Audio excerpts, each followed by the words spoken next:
Oh, it don't matter. It won't cut them off. Okay. All right. It'll just introduce a new feed. Well, we are live here already, Grant, and we made it back, and it's going to be my second time this evening jumping on and doing another podcast, and I'm real excited because I like talking about relevant things and exciting things, and if there's a little bit of drama, we've been known to have that from time to time here on Doggin It. For those of you who don't know, and I don't know how you wouldn't know, but that's Grant Zemp of Q Sports Live, Jam Apparel, you name it, Grant's involved with it. So Grant, welcome back, man. Thanks, brother. How are things for It's you? it's not as hectic as you, I'll tell you that, but I'll be going up to where you just came back from in Las Vegas, and the guests we're actually going to have on right now is going to be out of Las Vegas. So let's just jump right in, man, and introduce Let's them. do it. And I don't think he needs much of an introduction. If you don't know him Not by this now, guy. you're under a rock for sure. Ozzy Reynolds of Q Sports International. Ozzy, how are you? Hey guys, good. How are you? Doing well, doing well. I'm recovering. I didn't need an introduction, but you gave me one anyway. That's why I like you. Well, I didn't pay attention what shirt you were wearing because then I wouldn't have said anything. I just would have said this is Ozzy. Welcome back. But Yeah. Mr. Company Man, even on a Sunday evening, you're dressed to impress. And yeah, man, thanks for coming on. I know there's a lot of stuff around the corner with you guys. Working with Q Sports International and Predator, the Canadian Open, and actually we're on the eve, I think, of the German Open starting, which is another Predator event. A lot of exciting things going on in the industry, and yeah, I just wanted to touch base on them. So, Grant, you want to start us off? Yeah. So before we get started, there's two people that I want to thank, and that's the both of you here for taking the time out. I know you guys are both busy. I know there's things that you've got going on, but I really do appreciate the time that both of you are taking out to get this done, because a lot of this, the Canada Open, I just want to touch on it a little bit. It's happening here in Red Deer. It's going to go from August 16th to August 20th of this year.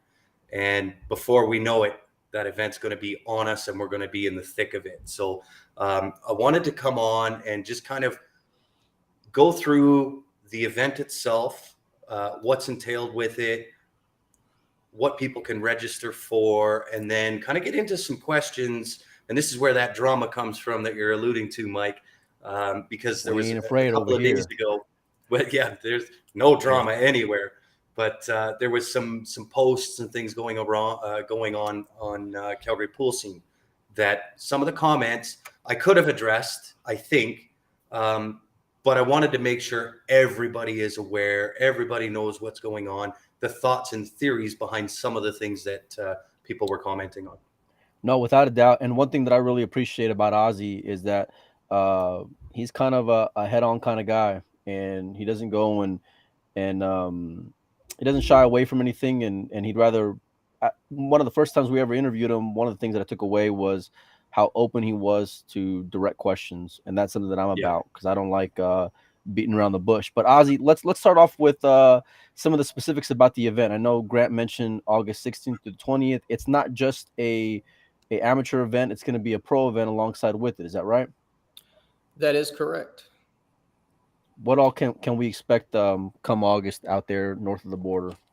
Yeah, so I mean, as you guys know, and probably most of the world by now, Q Sports International and Predator have been working very, very closely together on lots of events over the last, well, probably 2 to 3 years since 2019.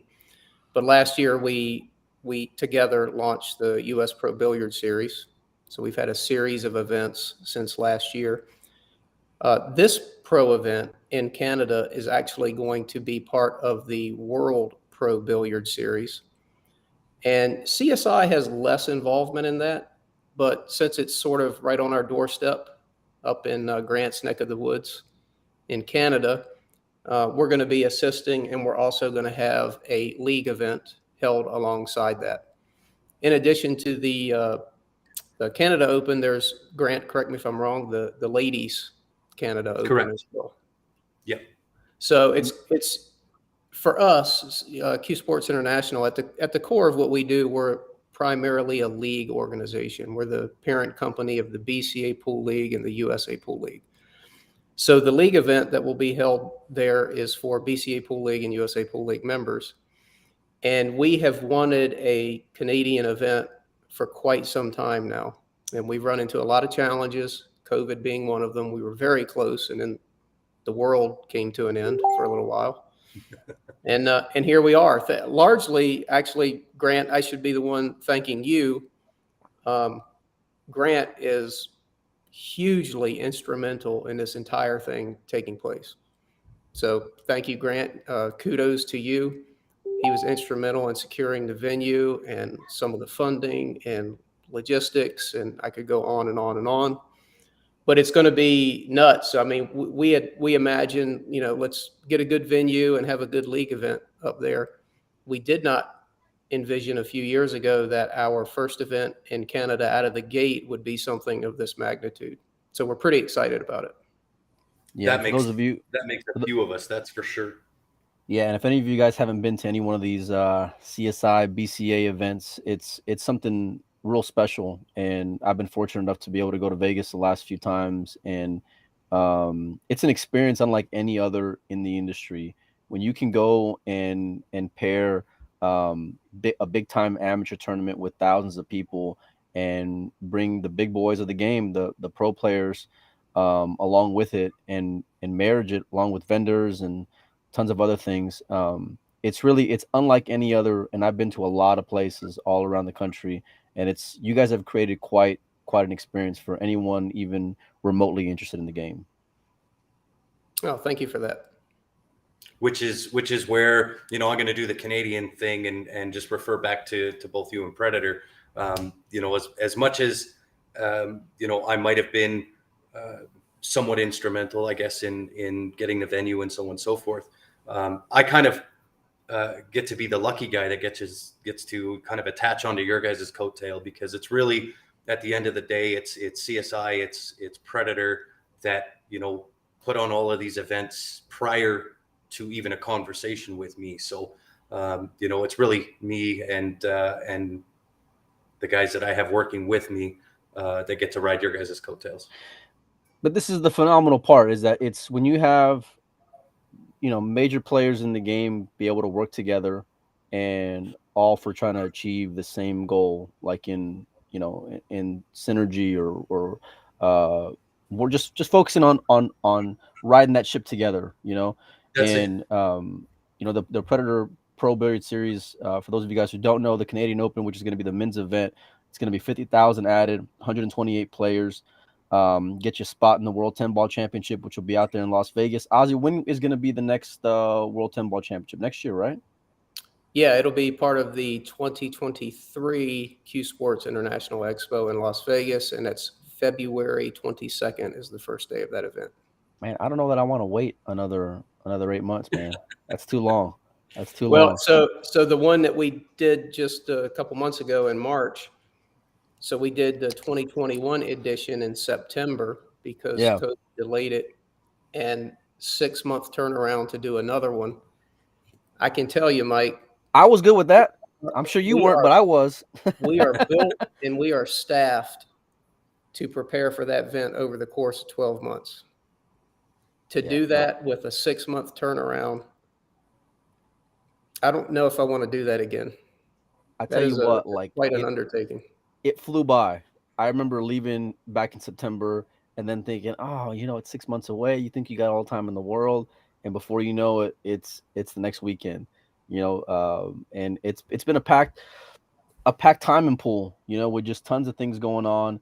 And I like that the evolution that I've seen from you guys, and taking feedback from players, adding on this women's event, which is going to be another 50,000 added.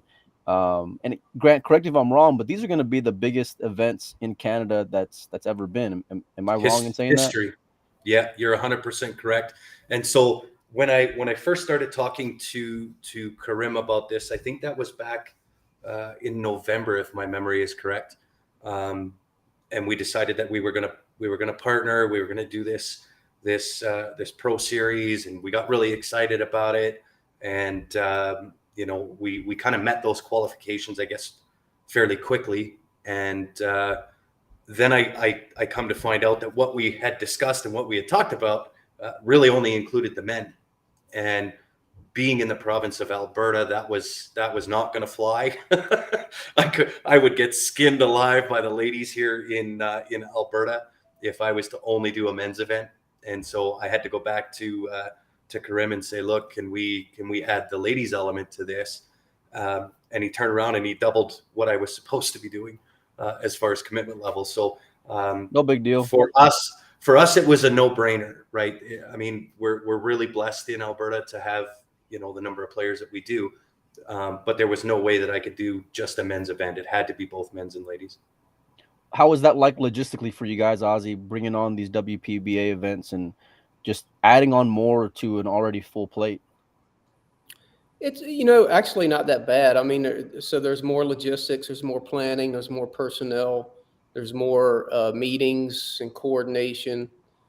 But for example, the ladies event that we had in Las Vegas a few months ago really went off without a hitch. And it was due to a good team, and it's not just a CSI team. It's the WPBA had their own tournament director, and a number of, Predator and CSI people were working behind the scenes on the logistics and the planning and the setup, but well worth the effort for sure. I watched a lot of pool and did a lot of things out there in Vegas back in March. But one of the things that really stuck with me was watching that last day before I took off of the women's event. You know, seeing it kind of finish up, and I was surprised because everyone at that point is just on fumes, right? We've been dead for days and days and days, and everybody wants to kind of get out of there.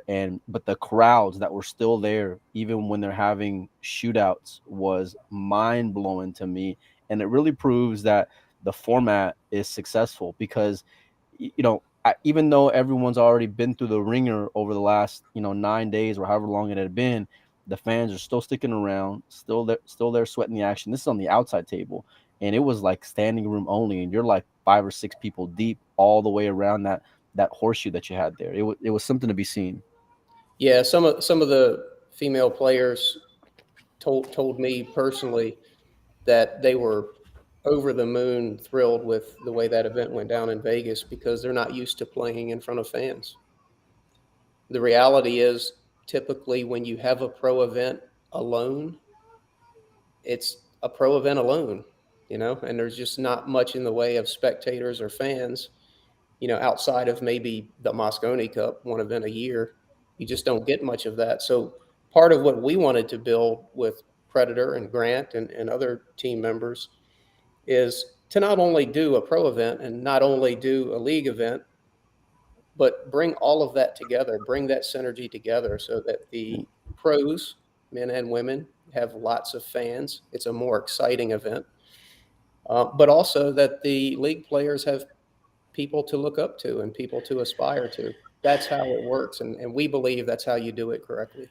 You really are in your own universe out there, and if any of you guys at home ever get a chance, please go visit it because it's something special. And no matter where you go, and there's not just the one room, by the way, there's like 5 or 6 rooms that you can go and walk into, but every one you go into, there's a buzz. And I was kind of like in a bubble, over there as soon as you're walking in, and then you go into one room and it's, oh, this is the 3 cushion world championships, which was his own mind-blowing experience on its own. And then you go in and they have two or three other tournament rooms scattered throughout where it's just packed full of people. Everyone's in the thick of minis and playing team. I mean, it's just you name it. It was just the where you want to be at when it comes to pool. And that's been the greatest part, is seeing all these amateurs go and turn into fans of these pro players, because that's what's going to go and make the sport successful. Agreed. Well, and I think it's a good little segue to kind of rely on, the experience of what Ozzy and his team have, the experience of what, a guy like Karim and Predator bring to the table. And so why don't we jump right into one of the hardest questions that I think we've got, and that's, I mean, it's been the topic of conversation for quite a while here in Alberta, and that was the 2750 Fargo cap that was put on, and what led to that, and where were the decisions made, Ozzy, when you're coming up with these numbers? And I know the answers, but I want to let you I'm your sorry, thing. you're kind of cutting out on me. I think I have to go now. Ozzy Reynolds, ladies and gentlemen. Yeah, right. Give him a hand. Yeah. Call me when you have a harder question. Right. Yeah. So I'm going to cheat. I do have, I don't like to just ramble on about theory and gut feeling and all that kind of stuff. So I actually have some data to explain to you and whoever else cares why we do what we do in certain situations like this. So I see that there's some people active on the chat, which is awesome. By the way, Greg Hogue, thank you for all the nice comments. I really appreciate that. So I would like a few people into chat to quickly type in what they think the average Fargo rating is of all players in the Fargo rate database. Quickly. I think I've heard this answer, and I was real surprised. But I was fortunate enough to hang out with the Fargo boys, part of Vegas. Then follow that up with the average Fargo rating of all female players in the Fargo rate database. We got some responses Okay, here, we Ozzy. see some numbers coming in. We've got 520, 500, 525, 400, 505, a couple 450s, 525, 500. Okay, so this is typical. People generally say 500 to 525. The real answer is 466.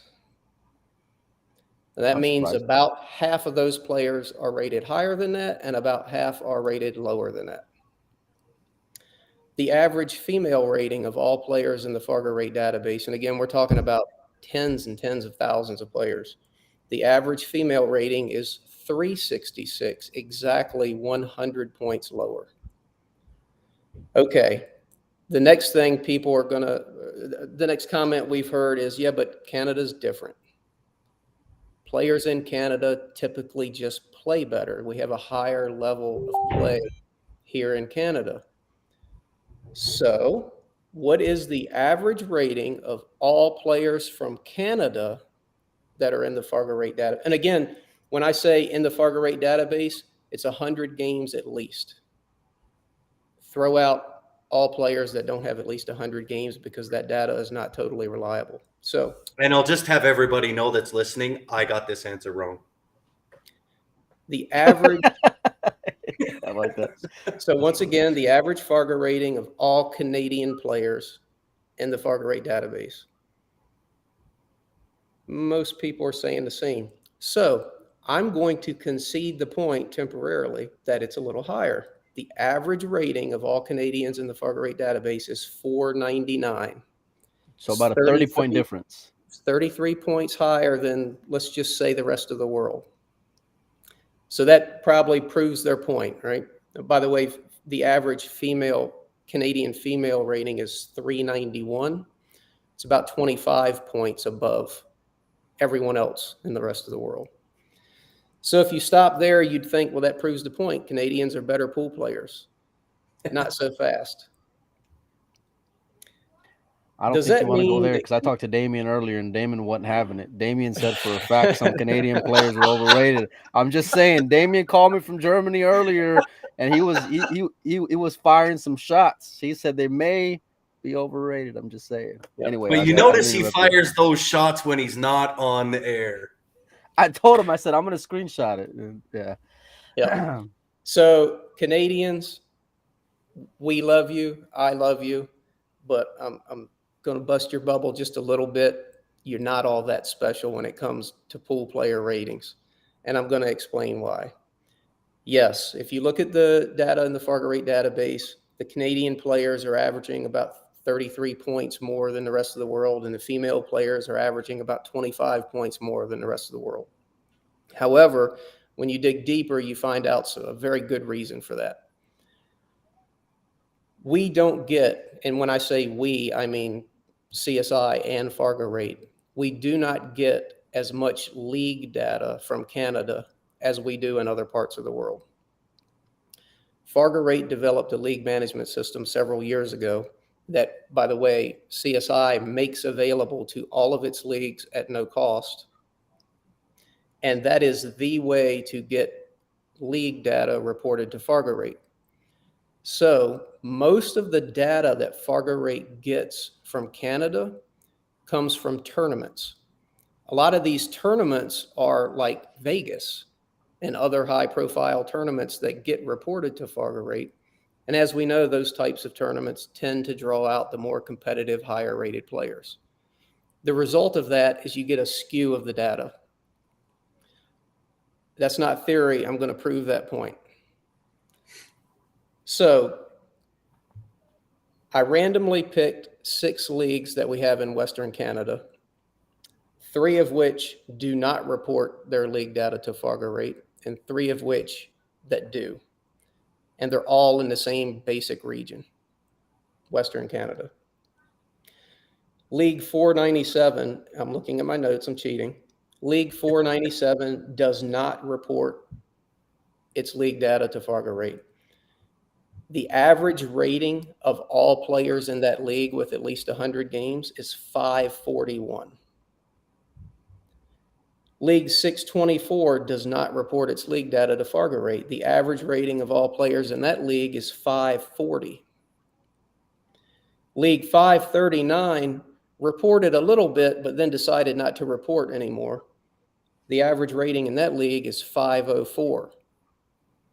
That's pretty high. That's significantly higher than the rest of the world.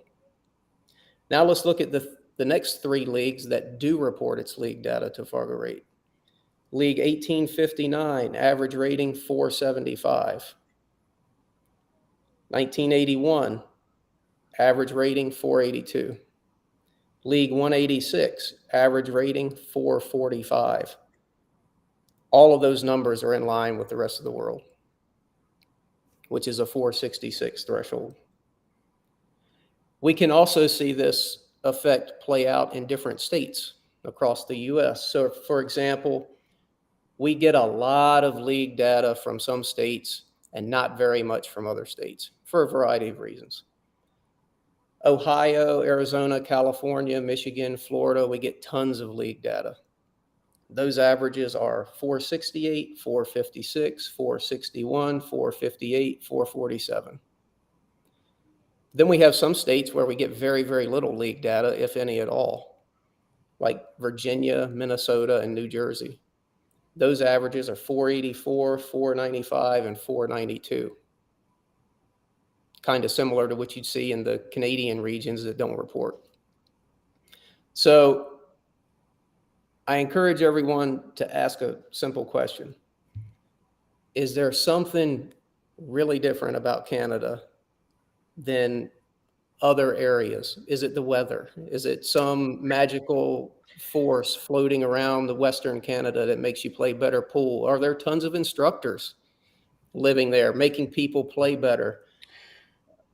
So I would say what's the argument here, boys? That they want the number raised to go and accommodate these better players because the averages in a sense are higher. Is that what I'm understanding? That's what it sounds like. I'll kind of get to that. I'll try to make it quick. I can tell I'm boring you to death. No, you're good. You're good. But I would make everyone to consider, although Canadians do play good pool, and especially the competitive ones that travel, they do very, very well when they compete. But I'll put forth the theory that there's not, pool gods floating around Canada making them play better pool. It's just an effect of not getting much league data, which tends to be some of the more social, recreational players who might be lower rated. And that data doesn't make its way to Fargo Rate, so you see a skewing of the data. CSI, at our core, as I said earlier, we're all about league play, the BCA Pool League and the USA Pool League. And one of the benefits that we offer, just one of the benefits, is events, the ability to play in our events. And we want our events to be inclusive of everyone. I can tell you through experience and watching others make mistakes that having all of the best players clustered together into just a handful of teams is not a great long-term strategy to grow the events or to grow league membership. when a few That's an good important players, statement there, guys. I hope everybody realized how important that statement was, because that right there, when Ozzy and I first started talking about, what the rationale behind all of this was, that to me was one of the most important statements, I think, in our entire discussion. yeah, I appreciate that. But, when a few good players get together and they want to play in a team event, and they need a couple players that may be rated a little lower than themselves, that's a really good thing. And it's not just good for CSI, it's good for the event, it's good for the field sizes, it's good for the prize fund, it's good for the local league. And it's good for maybe the two people that got recruited to the team that are needed, but may not Right. otherwise have gone. And now they fall in love with the game at an even deeper level, and they become an even more hardcore pool player. And hey, maybe they improve because of that. Maybe playing with the better players on a team really helps them improve their game. It is just 100%. it is a good long-term strategy. We firmly believe that. Well, So, and I Mike, think to kind of add to that, Ozzy, is not only does it promote the right way, but it also extinguishes, I guess, for lack of a better term, extinguishes the stacked team. Right. So if we're going to look at a successful event and how to do it, and I did defer back to your knowledge to, I mean, this isn't the first time that you've done this type of an event. And that to me, again, was one of the aha moments, right? Because we do have issues with that, not only here, but I'm assuming everywhere, right? Where, you always get the same team winning when you're local, which is a very limiting mindset, or not a mindset, a limiting field. So you keep drawing the same players over and over again with no expansion to that. Because why would I want to join if this team keeps winning over and over? That's it right there.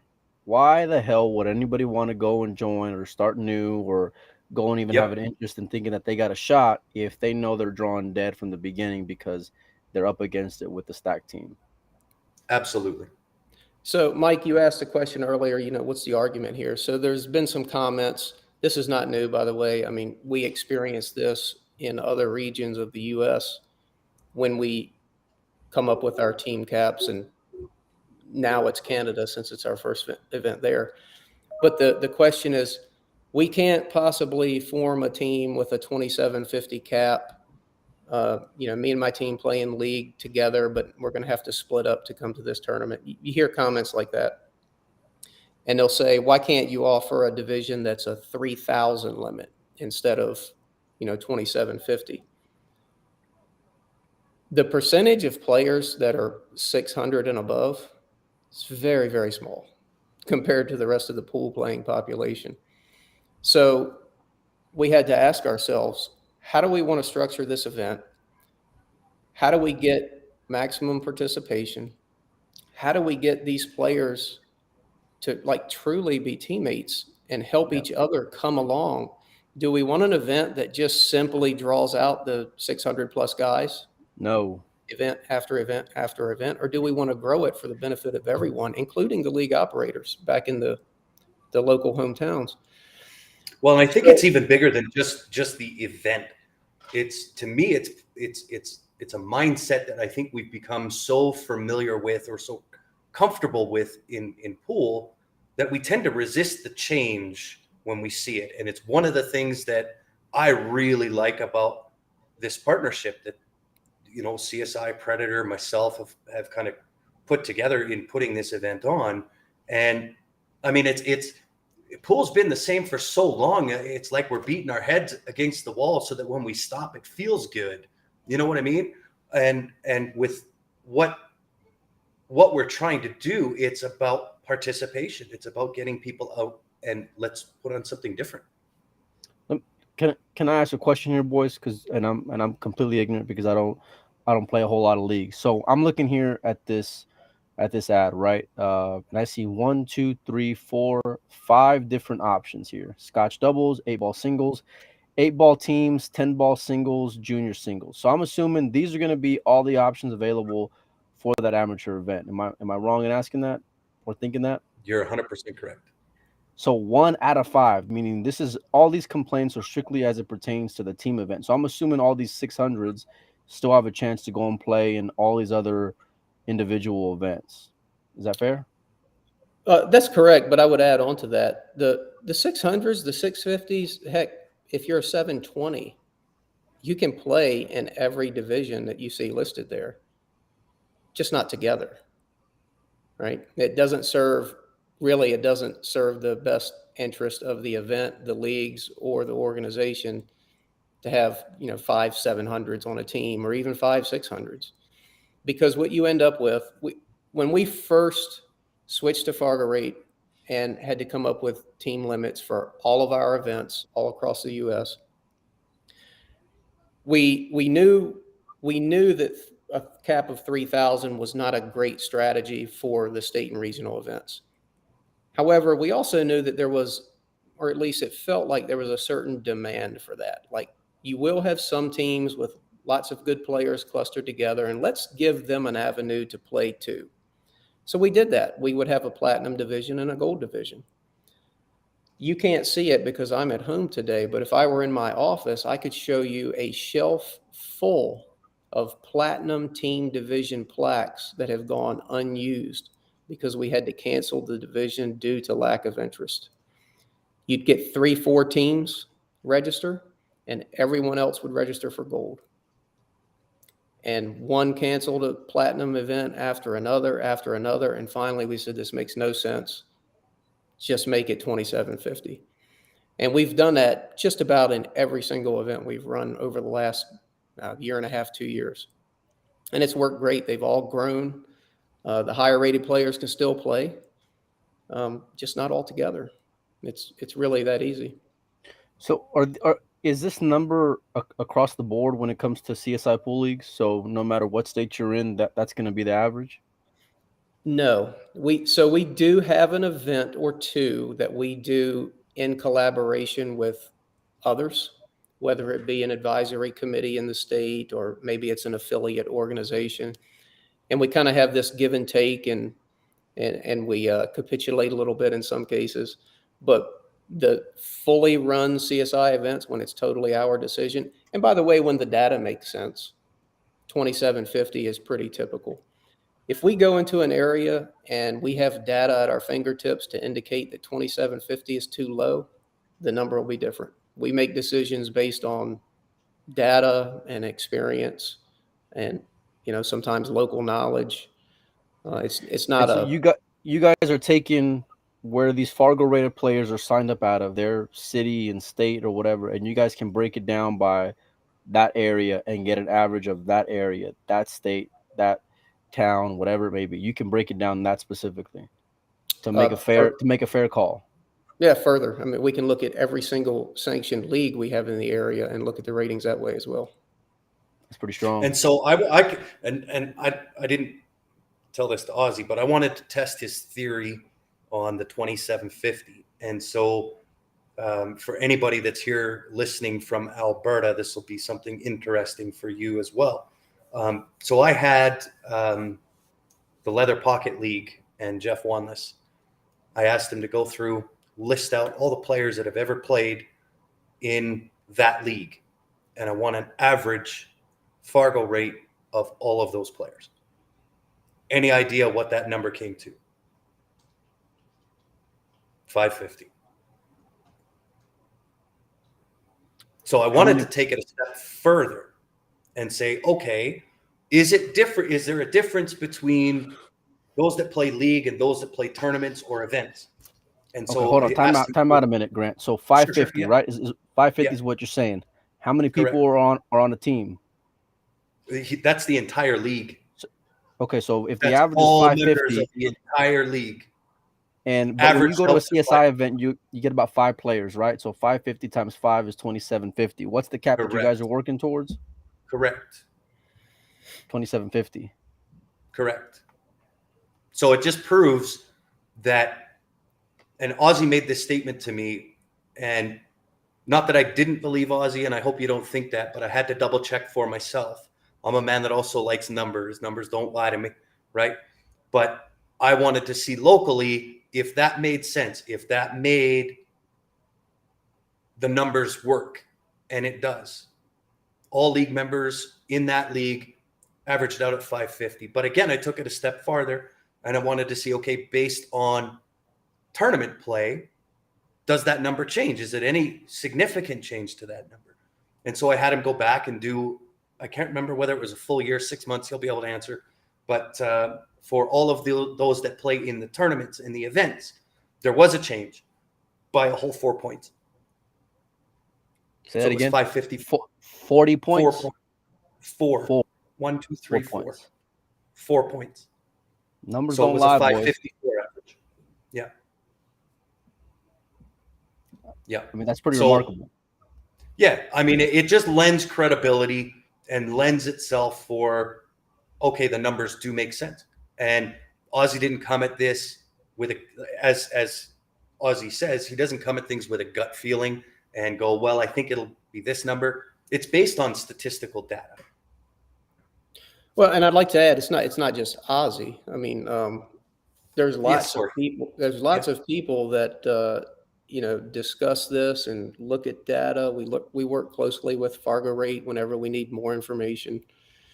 And local people like Grant and Lance Bromeland, our representative up there. So it's not just someone coming in ruling with an iron fist or anything like that, but we try to structure our events to maximize participation, maximize enjoyment, maximize the feeling that you get of being in the environment. And our leagues and our events are for all of our members, not just the top 10 or 15%. It's for everyone. And we want to structure it in a way that everyone can have an opportunity to play without being intimidated, without feeling like they have absolutely no chance. And as the better players and the lower rated players play together, I mean, I see it. I play in league myself every Thursday night. It's just an awesome atmosphere. And when those lower rated players really start to enjoy the game, that's when things really happen for your league and your event. And the sport. Everybody, and the sport. Growth. And the sport. It elevates the sport. So, this is not a do it my way or else kind of a thing. It's a decision that was made based upon data, discussion, collaboration, and we all believe at the end of the day that the 2750 is just perfect. It's the sweet spot for most areas. Can I address one question that I saw pop up, because it's actually a very good one? Yeah. I have to scroll back through here. Someone asked. Yeah. Sorry. Someone said something about, can you explain who came up with the 525 starter rating for players who have no data? Something like that. This is one of the most misunderstood points ever. And it's amazing to me because no one from CSI or Fargo Rate has ever said this thing. It's just some kind of rumor that caught on. There is no suggested starter rating for new people that don't have any data to Fargo Rate. It's not like some organizations. You don't come in and start at X. What we do is we realize that local knowledge is better than, someone sitting back in Las Vegas or North Dakota deciding what you should start at. The league operator, in theory, has the most knowledge about how his or her players play. So in LMS, the league operator has the ability to start a person wherever he or she thinks they should start in the league. So if that league operator thinks you're a brand new player and you should be a 400 on week 1, he can start you at 400. If he thinks you should be a 550, he can start you at 550. And as a league operator, he also has the ability to adjust up or down in the direction of performance, adjust that starter rating as he or she learns more about you through the way you play in league. So the league operator has control of that person's starter rating in league. When that person registers for a CSI event, however, if they don't have an established rating, they're flagged and manually reviewed. And we start pouring into data, we make phone calls, we do lots of due diligence to make sure that the starter rating assigned to that person is legitimate and justifiable, and we often move them up and down, by the way. So when we first switched to Fargo ratings way back in 2015, we couldn't possibly manually review 7,000 players in the first year of an event. Of course. So what we did as a starting point is we said, okay, we had our old classifications. You were either an open player or an advanced player or a master player. And I think we even had like a leisure category at that point. And we looked at the data and we said, okay, what is the average rating of all people in these categories? And what we found out is open player was obviously the largest category of player we had.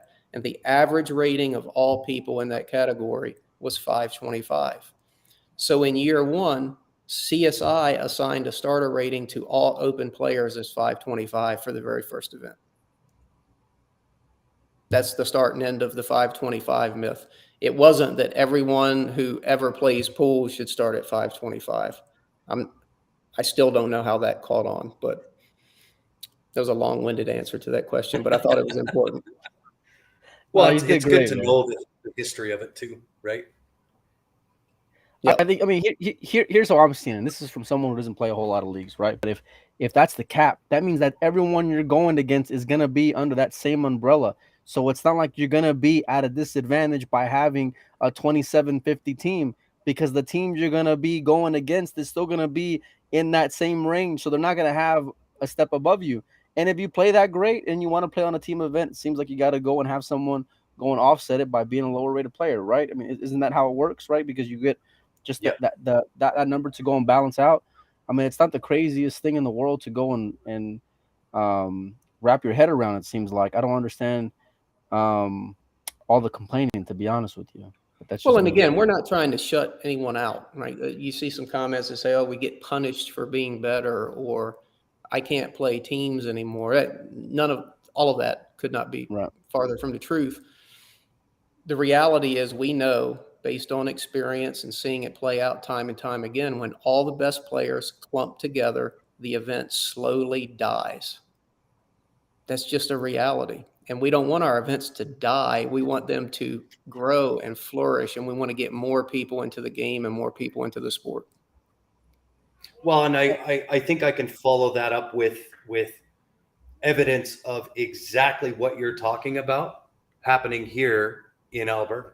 It happens in Calgary, right? And it's unfortunate, but it's, and I might get burned at the stake for saying this because I'm a Calgarian, but, in our local league, or one of the local leagues here, it's the same team, and it's the same team that wins over and over, year after year after year.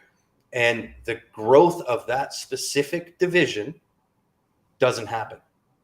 And the common thread is, well, why would we enter? Because they're just going to win, right? And so it is a very limiting model to chase after. And so I'm very, very happy in the fact that I'm partnered with a company that knows it, understands it, and to me, it really relieves me of saying, well, how do I figure this out? What? Because I'd be purely going off gut, right? Saying, well, I think, based on what everybody else is saying and placating to, those that are making comments, well, this is where it should be, or this is where it should be. I don't have to do any of that because y'all have the experience that I don't. Well, I appreciate that. Yeah, I mean, so that's the answer. That's where 2750 comes from. We believe it's a good long-term strategy. We believe it'll lead, maybe You not want in to year bring in as many people as possible to go and play, and not just go and pacify these higher rated 100%. players, right? Yeah, That's the goal. We want. And let's be honest, guys. I mean, one thing I've learned in this industry is no matter what you do in year one, it's kind of a little bit of a lukewarm feeling, to be honest with you. People kind of wait and see, and they sit on the fence and, let's check this thing out. Maybe I'll go year two. It's just the nature of the beast, no matter how well you promote it. And then in year two, things really start to take off. If we said show up in Red Deer and there's free gold bars, half the people just wouldn't show up. They'd wait. Could till you year please two. send me an invite for that? Yeah. I promise you I'll be there. So, are we expecting, 1,000 league players in this very first event? No, of course not. That'd be unrealistic. But we're going to lay the groundwork with a really good event, awesome pro events that people can watch for free, by the way. We don't sell tickets. We don't believe in that. And it's going to be awesome. It's going to be an awesome environment with pros, league players. By the way, we have an unwritten rule in the office. Well, actually, it's a written rule in the office. We do not refer to our members as amateurs. They're league players. So just our internal. Well, and just so everybody is aware, right? Just so everybody is aware, and I want everybody that's, especially in Alberta, but our partner provinces and even down into the States, for those that are coming up to the event, this isn't a one and done deal, right? This isn't, well, we're going to put this on this year, right? I have a 5-year commitment, right? So this is not gone. We haven't gone into this, with a limited mindset. This is going off of experience. This is going off of commitment levels. This is going off of really building what's best for the event. And that's participation. And what else is good for the event and good for local leagues? And maybe it'll be a little controversial, I don't know, but if you're in a pool league in Canada or anywhere in the world and they don't use LMS, I believe, my opinion, you're doing a disservice to your players, because Fargo Rate absolutely is the gold standard of rating systems. It is the best thing that has ever been created to rate pool players across the world on the same scale. Some people may not agree with that, but hey, well, me, and I can say this, I'm not biased. Right? I can say this much, right? I've been now to 3 of these events, right? I was in Phoenix, I was in Vegas, and Wisconsin. And I know that this is going to be the first time that this is going on in Canada. It's going to be really the first time that a lot of our players here have had the experience of having this style of an event. And I would say this, for those that think it's difficult, trust me when I say to the Johnny Andricks and Johnny's Local and Norm and those guys, it might be difficult, but I assure you it is worth the effort. I gotta tell you, you guys are better than me, because I would take it as a punch in the stomach going through all this effort and then seeing all these complaints. You guys are built great in that regard to be able to withstand it and still persevere and push forward. After years of not being able to have much pool, and then going and having an event like this, when it would have been real easy to kind of pack it in and start over and maybe take things slow, they're starting off marrying this amateur event with a fantastic pro event, an experience unlike any other. And I don't work for CSI, and I don't work for Q Sports International or Q Sports Live. So I'm saying this completely unbiased. It's a very unique experience that I think everybody will go and enjoy. And guess what? If you don't have to go maybe the following year, but give them a shot. Go over there, go see what it's like, go check out the environment. They want to get as many pool players together as possible, as crazy as that sounds. And just enjoy the game, right, boys? I mean, that's what it's all about, going and playing pool and having a good time. Well, and that's my goal, right? So I kind of want to take a little bit and just speak to that, where my goal, and this is why I teamed with Ozzy and CSI. This is why I teamed with Predator and Karim. I love the game, right? I can't play at the same speed as SVB or Shaw or any of those guys. I don't play at that speed. But my passion for this game will rival any of those guys, right? I love this game. I love the sport. And I want to support those companies that are doing the right things, in my mind, for pool. And that is, I think, in my opinion, that is Ozzy of CSI. That is Karim of Predator. They're the ones out beating the street. And unfortunately, as the leaders, or as I see as leaders in the industry, you kind of take the most heat, right? Because you're changing the mindset of everybody in the industry. That's fair. Yeah, Mike, you said something about people complaining about this, that, or the other thing. Look, I get it. I am, I think, I don't know, my rating goes up and down, but I think I'm like a 676 or something Fargo rating right now. No big deal, right? No I was big a deal. 680, but I've been playing Yeah. terrible. So I certainly appreciate and understand the mindset of someone who wants to play with other 680s. Maybe, hey, good pool players they're friends, right? They play pool together and they're friends and they're all very high skilled, and they just want to, they've got this awesome event coming to Red Deer and they want to play together. I understand that mindset. However, I just ask, and this is someone who is like, I am you guys, I am a 676. Look them up. If No joke. it's not going to be any advantage for those types of players if we structure the event to accommodate that, and it just slowly dies on the vine. And then there's no event, or there's small fields and there's small prize funds. Or maybe you're in a handicap division and the handicap is insane because you're rated so high and the other team's rated so low, and then you're going to have that to complain about. It's Right. just not a great strategy. I deal with this very thing here in Las Vegas all the time. There's tournaments everywhere here in Las Vegas every week. There's very few tournaments that Ozzy Reynolds can play in. It's and I hate the way this is done, and I'm not sure I have the answer, but tournament directors here all the time, it's 480 and under, 550 and under, 580 and under. Most you'll ever really get is like 625 and under. Right. And maybe once or twice a year, there's a tournament that maybe it's like 700 and under or 720 and under. It's very, very infrequent. And when they do that, hardly anyone shows up. And I got to admit, I'm guilty. I'm guilty of it too. I don't show up to those things because I did a couple times and it's just not enough players to even matter. I may as well, do a podcast with you guys on Sunday afternoon than go play in a six-player tournament. Gee, thanks a lot, buddy. I appreciate it. The reality is, I love all you guys that are high skilled. I think of myself as one of you. I'm a pretty decent, non-pro player, but there's not many of us. There just isn't. And if you structure your event to suit someone that's rated 680 or 676, it's just not a great strategy when 95% of your members are far below that. Yeah.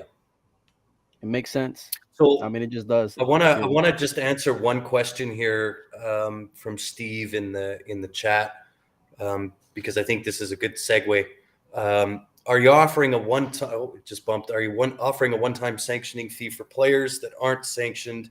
It's tough for Lethbridge players to play because we don't have a BCA league.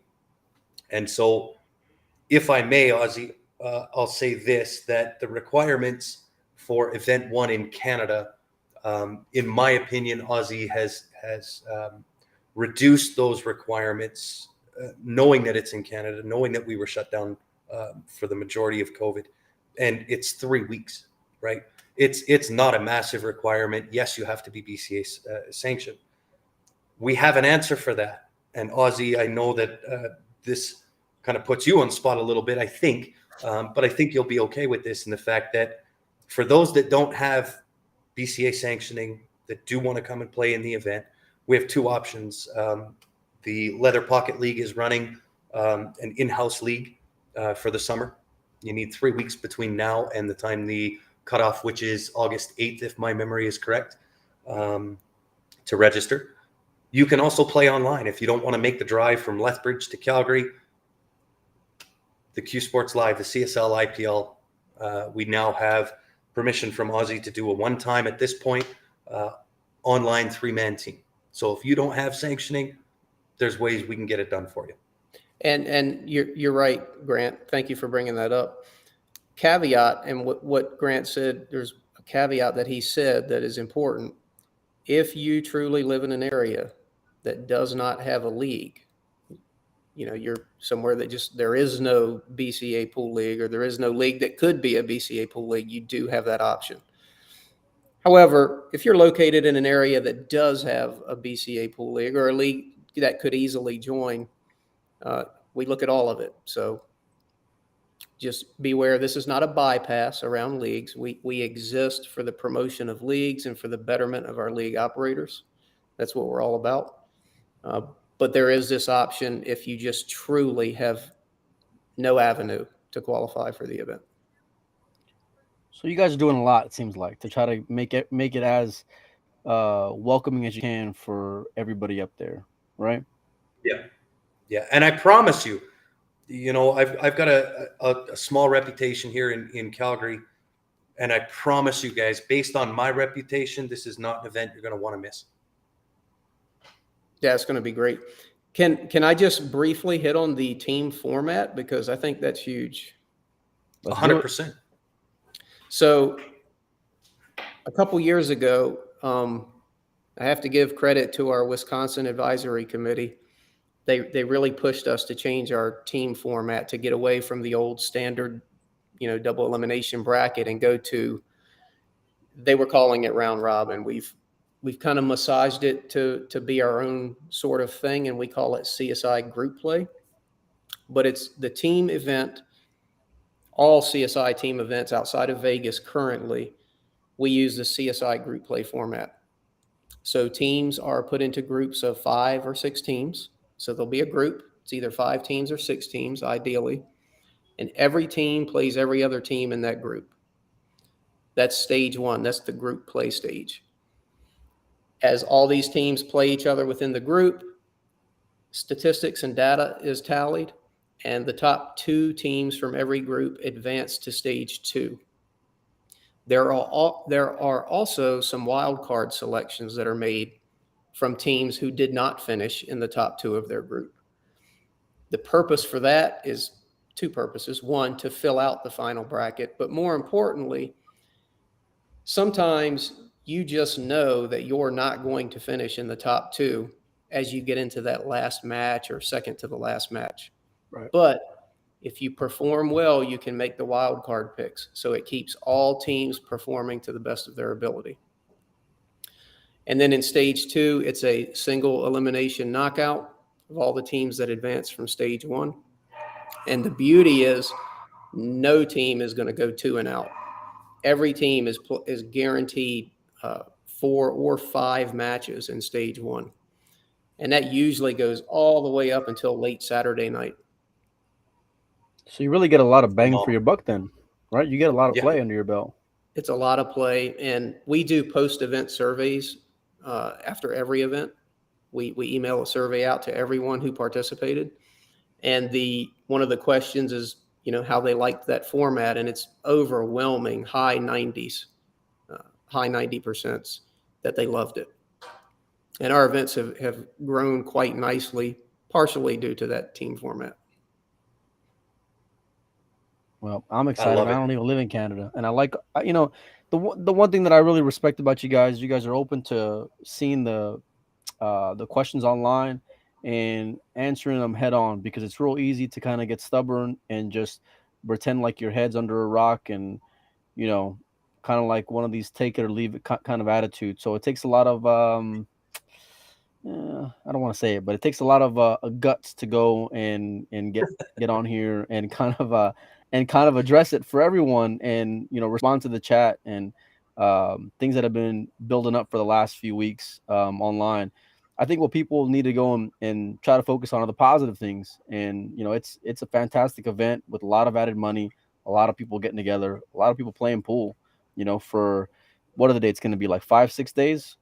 Grant, more or less? August 16th to the 20th. Yeah, and then aside from that, we're gonna have a pro event married with it. Literally all the best players in the world are projected to be arriving and showing up and playing a pretty exciting format. Take advantage of it. Go and show your appreciation for all the work that's being done, because these guys are working nonstop from now until then to make it happen. And the best way to go and show how much you do appreciate it is by showing up and getting involved, and God forbid, go and play some pool and enjoy yourselves. That's such a great message, Mike. I mean, Damien went live, and I don't know whether both of you saw it or not, but he was helping in Germany do some setup and things like that. And he went live, and he was saying, it gives him a real understanding and a real appreciation for what goes into putting these events on. And even myself, right? We do the Q Sports Live Invitational. It was once a year, nothing to the magnitude of what this thing is. There is a ton of effort that goes into these events. Not just on my side, guys. It is everybody: Predator, CSI, us, all the volunteers, the hours of, and Ozzy's been with me, right? Meetings and discussions and everything that goes on even before you start setting it up, right? Then you got to go through the whole setup and tables and put everything together. But it's, been since November that this whole discussion has kind of gone on and transpired. So there's a ton that go into it. And really, at the end of the day, I'm fairly sure myself, Ozzy, Karim, the biggest compliment that we can get is just show up. Yeah, and well said, Grant. And I'll just to give everyone who may watch this the information. If you go to playcsipool.com/events, you will see a list of all of our upcoming events. Select the CSI Western Canadian Championships. That'll take you to the official event webpage, and there you'll have all the information at your fingertips. The player guide is very important. It's going to have all of those fine details about the tournament, the format, the entry fees, the deadlines, everything. So please read the player guide. But also there's a button that says register online. That's where you register. And if you are not currently in a BCA pool league or a USA pool league, we have a list that we will update periodically, but we have a list on that page of all of the leagues that are currently part of the BCA pool league. So if you want to know where to go play, check out that list. Join one of those leagues and get your 3 weeks in and participate in this awesome event. Awesome. I don't know if I have any other questions. I guess I do. Can we touch on the ladies and just let everybody know, and it may be a little bit of rehashing, but the decision behind the 3-player ladies teams. And again, I'm sure I know the answer to that. Great question. So in stage one of the CSI group play, it's very important that matches go no longer than 2 hours. So to make the schedule and the format really work well, each match is scheduled for 2 hours, played on 2 tables. What we found is when we first instituted this format, we had 4-player lady teams. And unfortunately, for probably a variety of reasons, they could not stay on schedule. Those matches were averaging 2.5 hours, sometimes 3.5 hours. And it really threw the whole schedule out of whack because the schedule is built ahead of time. You have the whole schedule for stage 1 done when you start. You get a handout. It tells you every match you have, what table and what time. And it really threw things out of whack. So we looked at some more data because we love data. Our tournament system, by the way, has the ability to tell us all sorts of stats like match times and for different skill levels and divisions and men, women. We have lots of data at our fingertips. What we found is if we take this to 3-player teams, it shortens it enough to fit in 2 hours. So the very second event, we changed to 3-player ladies teams, and it worked perfectly. Everything stayed pretty much right on schedule. Okay. So, I mean, really, it's again, just pointing out, and I think this is the point that I want to drive home to, all of the comments that have been floating around and especially here in Alberta, is that nothing and no decision has been made as kind of a gut reaction, a visceral reaction. Everything that's been done and said and put in place is based on experience. And if there's a man in the room that has that experience, it's the guy in charge here, man, Ozzy. I mean, and his team, right? But nothing sucks. Right, but nothing has come at haphazardly. There's been a lot of thought process, a lot of discussions, a lot of conversations, but again, it's reliant heavily on experience. This isn't your first rodeo. This isn't the first time that you've done this. And will it be the same here in Alberta? I would tend to think yes. But at the end of the day, I also know that if it's not, you're open to it, right? This Absolutely. is just, again, it's year one. Absolutely. Yeah. Not all regions are exactly the same. I hope I didn't come across that way in my diatribe earlier, but pool players are a fairly homogenous group, no matter where you go. The average pool player rating doesn't really vary much from region to region, country to country, state to state. It's all pretty much the same within a few points. So we've used these caps and this format at many, many, many other events over the last few years. It's worked brilliantly. And will it work that brilliantly in Red Deer? I think so. But if it doesn't, as you said, we'll huddle up afterwards, and we always do post-event meetings. What did we do well? What do we need to improve on? What did we really mess up on? And we just address it head on. We have every incentive in the world to have the best possible event, to grow the event, to grow our leagues so that all of our members can flourish and be happy. Absolutely. And for Jeff Martin on the comment, and for anybody else looking, if you don't have BCA in your area and you want to play in these type of events, it's easy. CSLIPL.com. Online ghost play, singles. We're going to introduce teams in the next session, 3-man teams, and we will make sure that no matter where you're located, right? CSLIPL.com. We're not bound by a landmass. We are everywhere. So if you want to play, we got the answer for you.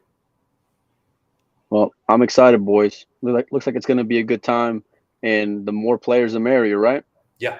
And if they want their voices heard, go fill out the survey, right, Ozzy? After it's done with. Absolutely, we take that stuff very, very seriously. You bet. Well, we appreciate you guys making time, and Ozzy, you for answering questions, and Grant, you for coordinating this. And I like when people work together to go and tackle some questions for the players, because at the end of the day, that's what we all are, right? Well, and I'm always going to challenge the status quo, right? Which is why when I started seeing all the questions and comments and so on and so forth going on Facebook, I'm not going to be one that engages in a lot of, for lack of better terms, a lot of BS. I want to get to the meat of the matter. I want to get the answers before I start engaging. And so I went to Ozzy right away, right? And I said, look, this is what's going on. This is what's being talked about. Let's get on a podcast and let's give them the answers. I love it because it's an opportunity to explain why we do certain things in front of a group. And this podcast, the video will live on forever for people to refer to. And it's really tough on social media. I don't interact on social media all that much, largely because you get a lot of the same questions, and I wouldn't get any other work done if I continuously had to reply to the same questions on social media. So we typically don't use social media for that type of thing.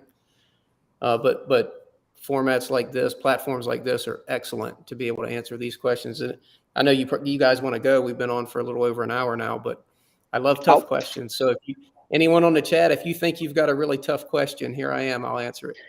I'll tell you what, this is what we'll do. So we'll end it for tonight. But if you guys want to go and ask Ozzy a question, shoot me a message at Windows Open on Facebook or through Q Sports Live, right? And we'll bring Ozzy and Correct. Grant back on right before the event, and we'll just grill them with everything you guys send us. So Yeah, bring it. we'll have an I open don't shy invitation, away from and the tough questions either. Let me tell you. I'll make sure these two knuckleheads come back on and don't go and shy away. So we'll have them on, we'll promote it again, and we'll ask them the questions. So guys, I appreciate you tuning in. Appreciate you guys for coming on. And yeah, thanks a lot, guys. Yeah, thank Awesome. you for giving us this platform to explain things. My 100%. pleasure, my man.